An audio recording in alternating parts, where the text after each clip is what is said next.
So students, up to question number 15 was done in the last video.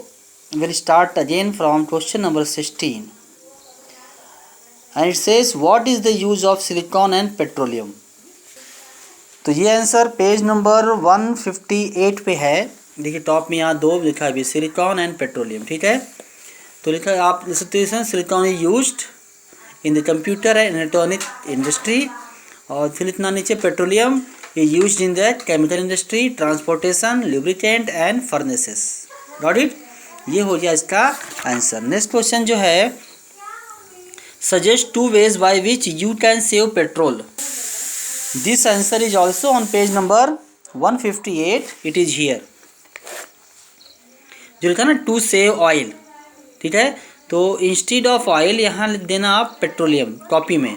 To save petroleum या to save petrol, use of public transport और pool transport will help to reduce the consumption. बस यहाँ तक consumption तक है, consumption तक बस, that is okay.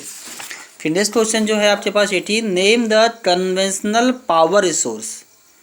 Conventional power resource के नाम बताने आपको, तो it is here on page number 159. ठीक है, टॉपिक कौन सा है? कन्वेंशनल रिसोर्सेज में सिर्फ आपको नाम देना होती है. ठीक है, तो लिखो ये कन्वेंशनल रिसोर्सेज आर. ये स्टार्ट करो यहाँ से आप. Conventional resources are as follows. इसे लिखो आर, ऐसे आर एज फॉलोज. ठीक है, और फिर सिर्फ नाम देना है. Firewood comma coal comma petroleum comma natural gas. बस इसे नाम देने, ओनली नेम्स. ठीक है, तो इसलिए इतना नहीं, ओनली नेम डालना आपको, क्योंकि स्मॉल क्वेश्चन है ना ये, तो इतना इनफ है.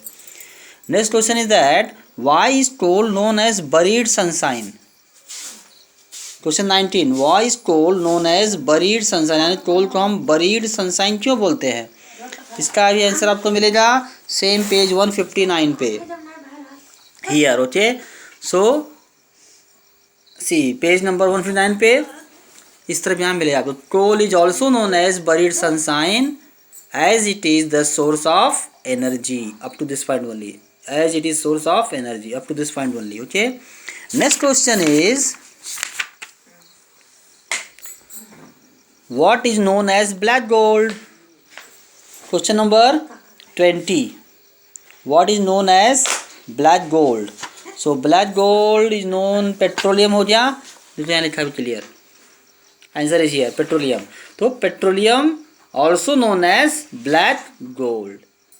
बस that is okay. Next question, give advantage and disadvantage of hydel power. You have to find out the advantage and disadvantage. What is the meaning of advantage? Advantage माने क्या होता है? फायदा. एंड डिसएडवांटेज मतलब क्या होता है? नुकसान. तो हाइडल पावर का नुकसान क्या है और फायदा क्या है? So will go on the hydel power. Let us find out where is hydel power. It is here. So page number 160, page number 160, right side top first line. The advantage of डालना यहाँ पे, of, advantage of hydel power.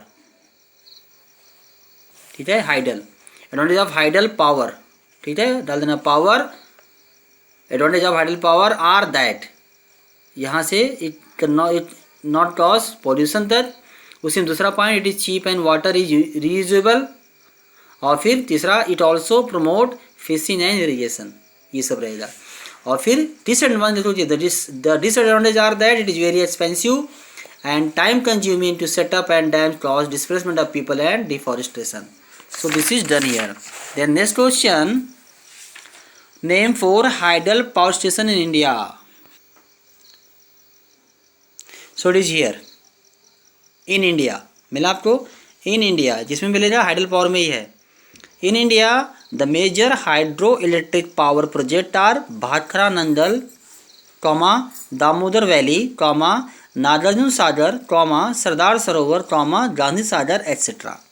ठीक है, these are the hydel power stations in India. Next, how is solar energy generated. Question number 23, how is solar solar energy generated. तो answer is again on page number 160 है, ये page number 160। Clearly वो picture थोड़ा blur हो गया, हाँ perfect हो गया। 160 यहीं बगल में ही है, सामने इसका देखा आपने 160 यही साइड में। सोलर एनर्जी आंसर भी है। Solar energy is created by trapping the energy of the sun. Okay, उसमें आगे ऐड कर देना आप, solar cell are joined together to make solar panel which convert the solar energy into electricity। बस यहाँ तक। That is all. The next question we'll talk about is what are wind farms? So answer is on page number 161. Wind farms. Wind energy आपको पता है कि wind power होती है, blades लगे होते हैं, जो फोटो यहाँ बना हुआ है। पर विंड फार्म क्या होता है? फार्म जानते हो खेती, वैसे ही विंड का खेती कहाँ होता है? तो उसके लिए आंसर ये है क्लस्टर। मिला आपको? विंड एनर्जी में ही आपको ये लाइन पे मिलेगा। Cluster of wind mills spread over an area are called wind farms. Got it? Cluster of wind mills, बहुत सारे विंड मिल जहाँ साथ में रहेंगे वो होता है wind farm. Got it? Then question number 25, what are the disadvantage of wind energy? इसका डिसएडवांटेज क्या है? ये भी आपको यहीं मिल जाएगा सेम पेज पे। डिसएडवांटेज देखो यहीं नीचे लिखा है, इस फोटो के नीचे एडवांटेज है, ये है डिसएडवांटेज। आपको बताया मैंने, एडवांटेज माने क्या होता है? फ़ायदा, और डिसएडवांटेज मतलब क्या होता है? नुकसान। तो नुकसान क्या इससे है? Disadvantage are that they can only be established in areas where adequate wind flow is available. पहला पॉइंट इसका बनेगा अवेलेबल। फिर they require a vast area to establish wind mills and each wind mill produce low quantity of power and power supply fluctuate with the wind speed. ये इसका क्या है? Disadvantage है। इसको एस्टैब्लिश करने से बहुत ज़्यादा खर्चा रहता है, बहुत बड़ा एरिया चाहिए जहाँ पे बहुत सारी हवा बहती हो। ठीक है, बड़ा एरिया कवर करता है ये, लेकिन इसकी बिजली जो पैदा होती है कम, बहुत कम पैदा होती है, लो क्वान्टिटी मिलती है। साथ में पावर सप्लाई कम ज़्यादा होता है। क्यों? हवा बहेगी तो ये पंखा चलेगा, पंखा चलेगा तो बिजली बनेगा, हवा नहीं बहेगी तो पंखा स्लो हो जाएगा, बिजली नहीं बनेगा, तो सारा मेहनत बेकार। तो ये इसका है disadvantage. Next question, name 3 nuclear power station in India. Nuclear power station in India. So go on the point of nuclear power. Seat is here nuclear power. अब 3 नाम देना है, तो ये यहाँ पे देखो आप, in India, page number same 161. In India, nuclear power plants are located in Tarapur in Maharashtra, फिर comma Rana Pratap Sagar near Kota in Rajasthan, Narora in UP, Kalpakkam in Tamil Nadu and Kaiga in Karnataka. ये सब प्लेसेस हैं जहाँ पे हम लोग न्यूक्लियर पावर प्लांट चलाते हैं। नेक्स्ट पॉइंट आपका है what is Jio thermal energy. Last question number 27, Jio thermal energy. तो हम जाएंगे पॉइंट कौन से? जियो थर्मल पे। देखो आंसर लिखा भी है, it is the energy, it is energy which is derive from the heat inside the earth. Got it? आगे उसमें पॉइंट जोड़ेंगे, the core of the earth is very hot. Next point, this heat step at certain places and create hot springs and this heat energy used to generate power. यहाँ तक ठीक है, 3 points बनते हैं। तो ये आपका आंसर हो गया। Next question number 28, how is tide. Question number 28, how is tidal energy generated. तो this answer is on page number 162। Tidal energy topic में यहाँ आएगा answer. Tidal power comes from the movement of tides. Point number 2, dams are built at the opening of narrow creeks. Point number 3, turbines at the base of these dams generate electricity by the movement of water through these dams. This is the answer. Switch it on. Last question 29, write advantage of biogas.